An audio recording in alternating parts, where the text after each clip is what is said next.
Hello साथियों, welcome to planet 4। आप सभी को रोहित का नमस्कार। अब ये खबर सच लगने लगी है कि भारत अब संयुक्त राष्ट्र को अलविदा कहने की तैयारी में है और दुनिया को चौंका देने वाला कदम उठाने वाला है। संकेत साफ है कि भारत अब अपने खुद के संयुक्त राष्ट्र की नींव रखने जा रहा है और इस पूरे खेल में सबसे बड़ी भूमिका निभा रहे हैं अमेरिका के राष्ट्रपति डोनाल्ड ट्रंप, जिन्होंने पुराने संयुक्त राष्ट्र को तोड़ने की ठान ली है। ट्रंप एक के बाद एक ऐसे फैसले ले रहे हैं जो संयुक्त राष्ट्र की जड़ों को हिला चुके हैं और अब लगता है कि इस संस्था को बचाना किसी के बस में नहीं है। इधर रूस और चीन लंबे समय से आरोप लगाते रहे हैं कि संयुक्त राष्ट्र अब निष्पक्ष नहीं रहा। रूस का कहना है कि 3 पश्चिमी देशों के पास वीटो पावर होना बराबरी के खेल की हत्या है और भारत की शिकायत भी बिल्कुल यही रही है। जब हम दुनिया के सबसे बड़े लोकतंत्र हैं, जब हम वैश्विक शक्ति की दौड़ में सबसे आगे निकल चुके हैं, तो फिर हमें वीटो पावर से वंचित क्यों रखा गया है? ये सवाल अब सिर्फ भारत का नहीं बल्कि हर उस देश का है जो खुद को ग्लोबल साउथ का हिस्सा मानता है। विदेश मंत्री एस जयशंकर ने संयुक्त राष्ट्र के मंच से जो बयान दिया, उसने सब कुछ साफ कर दिया है। भारत अब केवल सुधार की बात नहीं कर रहा बल्कि अपने खुद के संयुक्त राष्ट्र की तैयारी कर रहा है, क्योंकि मौजूदा संयुक्त राष्ट्र ना तो समस्याओं का समाधान कर पा रहा है और ना ही नए सदस्य जोड़ पा रहा है। दुनिया के हालात बदल चुके हैं, लेकिन संयुक्त राष्ट्र अब भी अतीत में जकड़ा पड़ा है। ऐसे में भारत खुद को एक रोल मॉडल के रूप में सामने ला रहा है, ग्लोबल साउथ की असली आवाज बनकर। सबसे दिलचस्प बात यह रही है कि जब संयुक्त राष्ट्र की महासभा की बैठक चल रही थी, उसी समय एस जयशंकर ने साइड लाइन पर ऐसा कूटनीतिक खेल खेला जिसने सबको हैरान कर दिया। उन्होंने ग्लोबल साउथ के नेताओं से मुलाकात की, यूरोप के नेताओं से बैठकें की और एक ऐसी बुनियाद रखी जो इशारा करती है कि भारत कुछ बड़ा करने जा रहा है। एक और डोनाल्ड ट्रंप संयुक्त राष्ट्र को जड़ से हिला रहे हैं, तो दूसरी ओर जयशंकर दुनिया को भारत के पक्ष में एकजुट कर रहे हैं। धीरे धीरे एक नया स्वरूप आकार ले रहा है, जिसमें नई इमारत, नया मुख्यालय, नई सोच होगी। कहा जा रहा है कि ये नया संयुक्त राष्ट्र या तो मुंबई से बोलेगा या दिल्ली से, और यहीं से ग्लोबल साउथ की आवाज पूरी दुनिया में गूंजेगी। आज ग्लोबल साउथ के सबसे अधिक देश भारत के साथ खड़े हैं। ये वही देश हैं जो भारत को सिर्फ एक ताकत नहीं बल्कि एक भरोसा मानते हैं। भारत जो सबका ख्याल रखता है, जो सबकी सुनता है और जो अब दुनिया का नया नेतृत्व करने के लिए तैयार खड़ा है। अब निगाहें सिर्फ एक सवाल पर टिकी हैं, क्या सच में दुनिया का नया संयुक्त राष्ट्र बनने जा रहा है और क्या उसका दिल भारत की धरती पर धड़कने वाला है? आज हम आपको लेकर चलेंगे न्यूयॉर्क के उस मंच पर जहां भारत की आवाज ऐसी गूंजी कि दुनिया के ताकतवर देशों को भी रुक कर सुनना पड़ा। संयुक्त राष्ट्र की इस महासभा में जब विदेश मंत्री सुब्रमण्यम जयशंकर बोले, तो हर शब्द जैसे एक नए युग की दस्तक बन गया। उन्होंने जो कहा वो सिर्फ भारत की बात नहीं थी बल्कि पूरी दुनिया के उस हिस्से की पुकार थी जिसे अक्सर विकासशील कहकर नजरअंदाज कर दिया जाता है। जयशंकर ने साफ कहा, अब वक्त आ गया है दुनिया की पूरी संस्थाएं अपने ढांचे को बदलें, क्योंकि वे अब थक चुकी हैं। उन्होंने बताया कि जिन लक्ष्यों को 2030 तक पूरा होना था, वे अब डगमगा चुके हैं। हम इस वीडियो में समझेंगे कि आखिर जयशंकर जी का यह भाषण इतना प्रभावशाली क्यों माना जा रहा है, आखिर कैसे उनके हर शब्द में भारत की कूटनीति का एक नया आत्मविश्वास झलकता दिखा। जयशंकर ने न सिर्फ भाषण दिया बल्कि उन्होंने रिकॉर्ड तोड़ 47 मुलाकातें की। ब्रिक्स से लेकर IBSA तक, यूरोपीय संघ से लेकर लैटिन अमेरिका के देशों तक। उन्होंने पहली बार यूरोपीय संघ के सभी विदेश मंत्रियों को एक साथ संबोधित किया, जो अपने आप में एक ऐतिहासिक कदम था। तो सवाल ये उठता है, क्या भारत अब ग्लोबल साउथ का नेता बन चुका है? क्या भारत अब सिर्फ अपने हितों की नहीं बल्कि पूरी दुनिया के संतुलन की बात कर रहा है? और क्या भारत अब अमेरिका, रूस और यूरोप के बीच एक भरोसेमंद पुल बनकर उभर रहा है? तो दोस्तों, इस वीडियो को देखते हुए सोचिए, क्या आप मानते हैं कि भारत अब विश्व राजनीति की दिशा तय करने वाला देश बन चुका है? क्या जयशंकर जी का ये भाषण संयुक्त राष्ट्र की परंपरागत सोच को बदलने की शुरुआत है? नीचे कमेंट में हमें बताइए। इसी के साथ आज हम बात करने जा रहे हैं उस झटके की जिसने संयुक्त राष्ट्र की नींव तक हिला दी है। ये झटका आया सीधे वॉशिंगटन से, जब डोनाल्ड ट्रंप ने अपने भाषण में कहा, अमेरिका अब किसी को मुफ्त में कुछ नहीं देगा। सुनने में ये एक बयान लगता है, पर असल में ये पूरी वैश्विक व्यवस्था को चुनौती देने वाला ऐलान था। ट्रंप ने न सिर्फ अमेरिकी सहायता रोक दी बल्कि यूएसआईडी जैसी संस्थाओं की भूमिका पर भी सवाल उठा दिए। 50 वर्षों में पहली बार किसी अमेरिकी राष्ट्रपति ने पॉकेट रिसीजन का प्रयोग करके 5 अरब डॉलर की मंजूर राशि रोक दी। यही नहीं, अमेरिका ने संयुक्त राष्ट्र की 3 अरब डॉलर की देनदारी अब तक नहीं चुकाई है और अगले साल के बजट में 15% की कटौती भी कर दी है।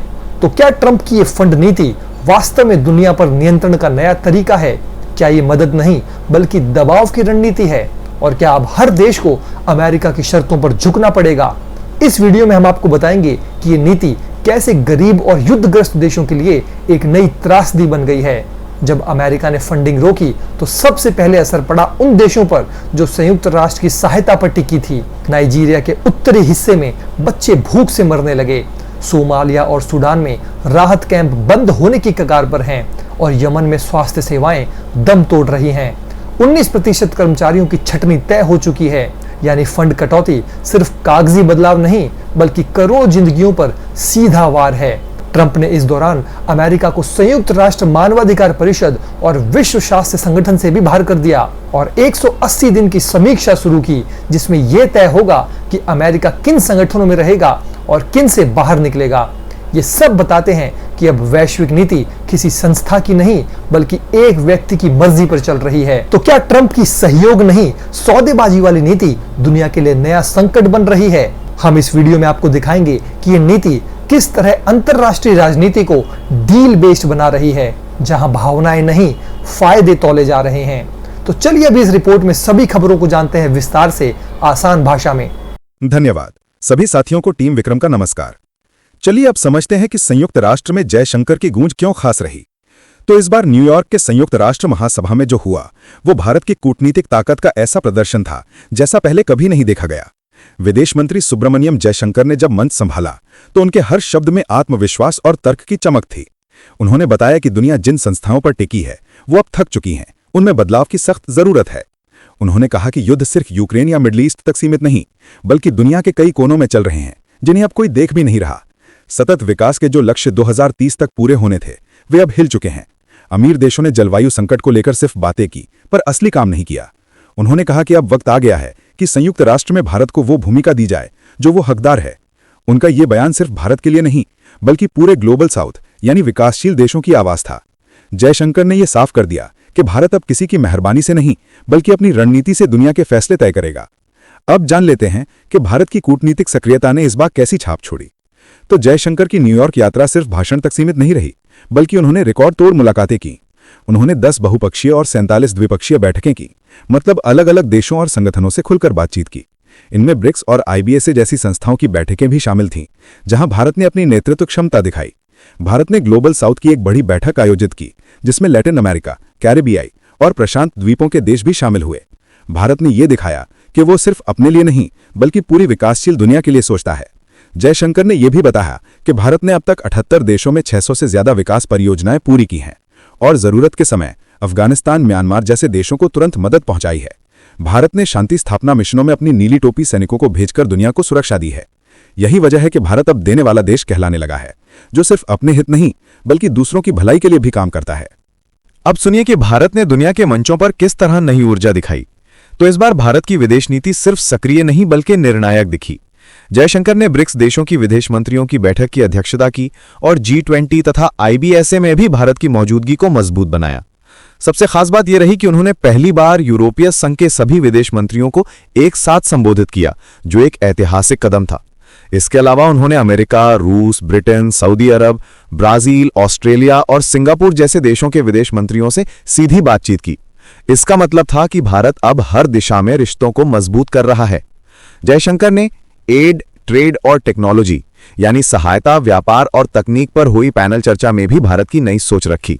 उन्होंने कहा कि भारत अब सिर्फ सहायता लेने वाला नहीं बल्कि साझेदारी निभाने वाला देश है, जो बराबरी के रिश्तों में विश्वास रखता है।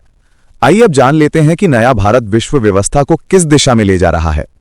तो जयशंकर की यह यात्रा एक संदेश थी कि भारत अब झुकने वाला नहीं बल्कि दिशा दिखाने वाला देश है। पहले भारत को केवल विकासशील देशों की कतार में रखा जाता था, लेकिन अब वो ग्लोबल साउथ का नेता और ग्लोबल नॉर्थ का भरोसेमंद पुल बन गया है। भारत ने यह साबित किया कि उसकी नीतियां न्याय और साझेदारी पर आधारित है, न कि किसी ब्लॉक या गठबंधन की चापलूसी पर। संयुक्त राष्ट्र से लेकर ब्रिक्स तक और G20 तक भारत की नीति स्पष्ट है। सबके साथ विकास, सबके लिए समान अवसर। जयशंकर के शब्दों में, भारत अब सुनने नहीं, दुनिया को सुनाने आया है। यही नया भारत है जो अपनी आवाज, अपने हित और अपनी नीति से पूरी दुनिया को प्रभावित कर रहा है। वो भारत जो कभी दरवाजे खटखटाता था, अब वही भारत नीति के दरवाजे खोल रहा है और दूसरों को आमंत्रित कर रहा है कि आओ, न्यायपूर्ण विकास की इस यात्रा में साथ चलो। साथियों, आगे बढ़ने से पहले आप सभी को बता दूं कि अगर आप देश, दुनिया, डिफेंस और इकोनॉमी की 100 से ज्यादा खबरें एक साथ, एक ही जगह पर, एक ही समय पर फटाफट रोज देखना चाहते हैं तो कृपया हमारे साथ जी चिल्स चैनल पर जुड़िए, जहां हम रोज शाम 9 बजे आपके लिए दुनिया की तमाम सारी खबरें एक साथ लेकर आते हैं। जी चिल्स चैनल का लिंक आपको नीचे डिस्क्रिप्शन या कॉमेंट बॉक्स में मिल जाएगा। चलिए अब समझते हैं कि संयुक्त राष्ट्र में ट्रंप के फंड वार का असली मतलब क्या है। तो इस बार संयुक्त राष्ट्र की महासभा में डोनाल्ड ट्रंप का भाषण किसी सामान्य बयान की तरह नहीं था, बल्कि एक चेतावनी थी। अमेरिका अब किसी को मुफ्त में कुछ नहीं देगा। उन्होंने साफ कह दिया कि विदेशी सहायता अब खत्म होगी और यूएसएआईडी जैसी संस्थाओं की उम्र पूरी हो चुकी है। 50 वर्षों में पहली बार किसी अमेरिकी राष्ट्रपति ने पॉकेट डिसीजन का प्रयोग करके $5 अरब की मंजूर राशि रोक दी। मतलब अमेरिका अब उन संगठनों पर भी खर्च नहीं करेगा जो उसके हितों के खिलाफ जाते हैं। संयुक्त राष्ट्र के प्रति उसकी $3 अरब की देनदारी बकाया है और आने वाले वर्ष के बजट में उसने 15% की कटौती पहले ही कर दी है। ट्रंप का यह रवैया बताता है कि अब दुनिया को अमेरिका के साथ रहना है तो उसकी शर्तों पर रहना होगा। उनकी नीति का असली संदेश यही था, झुको या फिर टूटो। ये एक आर्थिक हथियार नीति बन गई है, जिसमें फंड को हथियार की तरह इस्तेमाल किया जा रहा है ताकि दुनिया अमेरिका की लाइन पर चले। अब जान लेते हैं कि ट्रंप की इस नीति का असर गरीब देशों पर कैसे पड़ा। तो जब अमेरिका ने फंडिंग रोकी तो सबसे पहले मार पड़ी गरीब और युद्धग्रस्त देशों पर। नाइजीरिया के उत्तरी हिस्से में भोजन की कमी से बच्चों की मौतें बढ़ गईं क्योंकि विश्व खाद्य कार्यक्रम को पैसे नहीं मिले। सोमालिया, सूडान और यमन जैसे देशों में राहत एजेंसियां जैसे डॉक्टर्स विदाउट बॉर्डर्स और सेव द चिल्ड्रन अपने कैंप बंद करने को मजबूर हैं।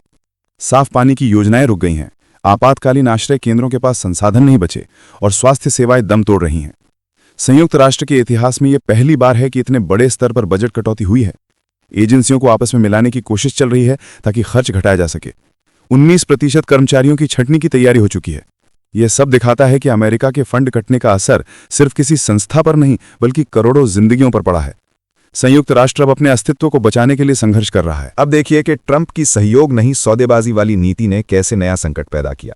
तो ट्रंप ने सिर्फ फंडिंग नहीं रोकी, बल्कि उन्होंने अमेरिका को संयुक्त राष्ट्र मानवाधिकार परिषद और विश्व स्वास्थ्य संगठन से भी बाहर खींच लिया। उन्होंने 180 दिन की समीक्षा का आदेश दिया, जिसमें अमेरिका की सदस्यता हर अंतर्राष्ट्रीय संगठन में दोबारा परखी जाएगी। यानी अब ट्रंप ये तय करेंगे कि अमेरिका को कहां रहना है और कहां नहीं। उन्होंने परंपरागत कूटनीति को डील बेस्ड बना दिया, जहां भावनाएं नहीं बल्कि लाभ गिना जाता है। गाजा संकट इसका ताजा उदाहरण है। उन्होंने खुलकर इजरायल का समर्थन किया, लेकिन फिलिस्तीन को मान्यता देने से साफ इनकार कर दिया। जो देश वॉशिंगटन की लाइन पर हैं, केवल वही मदद पा रहे हैं, बाकी दुनिया के लिए दरवाजे बंद हैं। ये नीति उन 140 देशों के खिलाफ जाती है जिन्होंने फिलिस्तीन को मान्यता दी है। ट्रंप इस पर अड़े हैं कि उनकी नीति ही अंतिम है, चाहे मानवता की कीमत कुछ भी क्यों ना हो। आइए अब जान लेते हैं कि ट्रंप की मेक डील नीति दुनिया के लिए खतरा क्यों बन रही है। तो अब दुनिया के कई नेता ट्रंप को खुश करने के लिए अजीब हथकंडे अपना रहे हैं। कोई उन्हें गोल्फ खेलने के लिए बुला रहा है, कोई नोबेल नामांकन की बात कर रहा है, तो कोई सार्वजनिक मंच पर उनकी तारीफों के पुल बांध रहा है। लेकिन इस सबके पीछे एक डर छिपा है, क्योंकि अब वैश्विक नियम किसी संस्था से नहीं बल्कि एक व्यक्ति की मर्जी से तय हो रहे हैं। गाजा और यूक्रेन जैसे युद्धों के समय जब दुनिया को संयुक्त नेतृत्व चाहिए था, संयुक्त राष्ट्र अपने सबसे बड़े आर्थिक संकट से गुजर रहा है। ट्रंप को इस बात की भी चिंता नहीं कि अगर अमेरिका ने फंड नहीं दिया तो उसके वोटिंग अधिकार भी जा सकते हैं। शायद उनके लिए यह भी एक सौदे की चाल है। उन्होंने पूरी विश्व व्यवस्था को एक व्यावसायिक समझौते में बदल दिया है। यह इतिहास तय करेगा कि ट्रंप की यह रणनीति चतुराई थी या फिर वैश्विक सहयोग की सबसे बड़ी तबाही। लेकिन इतना तय है कि उन्होंने फंडिंग को हथियार बना दिया है और अब दुनिया उस हथियार के साए में जी रही है। इस वीडियो में फिलहाल इतना ही। जल्द मिलते हैं एक और नई अपडेट के साथ। जाने से पहले वीडियो को लाइक करके चैनल को सब्सक्राइब कर लें। धन्यवाद।